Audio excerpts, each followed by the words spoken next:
bringing you the news and information you need from the people making a difference. This is Comcast Newsmakers.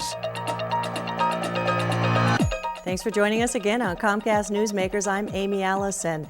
Former San Jose police officer Ferdin has dedicated his life to catching and putting behind bars of fugitives in the 7 Bay Area counties. He's here with us today.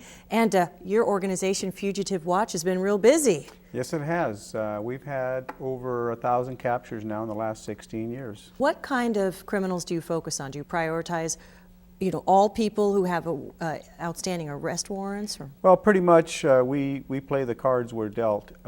Whatever law enforcement feels is important and they submit to us to be featured on the program, we will feature on the program. So we've featured everything from people wanted for homicide, child molesters, bank robbers, you name it. We've probably pretty much focused anybody you can think of. Well, your organization, Fugitive Watch, is a program. It's on television and the paper, and you do a lot of meeting with different police departments. So is your program kind of like a local version of, so people know in the Bay Area where what fugitives are at large? Yeah, many people refer to our program as a Bay Area version of America's Most Wanted. We're a 30-minute program. I host the program. Don't go away. We'll be right back after these messages, just like you see on a regular hosted program. We primarily feature known fugitives, people they're looking for, or unsolved crimes, a lot of surveillance videos of robberies, things like that, and ask the public's help in identifying them for the police. Well, as a former police officer, you know the process inside and out of catching criminals. Have you had success with Fugitive Watch actually getting people that are at large behind bars? Yes, we have. We've had over 1,000 captures in the last 16 years. We've had captures all over the world as a result of people watching our program here or reading our newspaper or actually wrecking on our website also. Well, tell me a story about one. Well, it's like asking a mathematician for their favorite number. We've gotten so many captures, really exciting ones.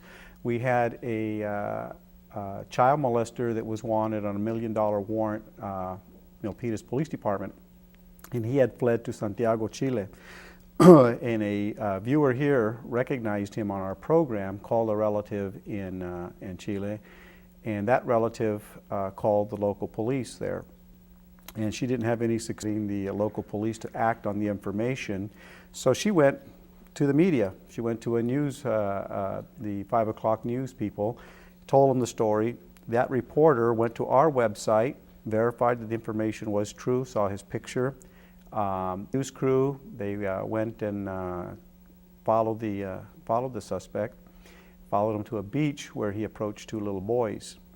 They filmed it and put it on the 5 o'clock news, embarrassed the local law enforcement there, and the president ordered the chief fired and the fugitive arrested, called the American embassy, said, meet us at the airport.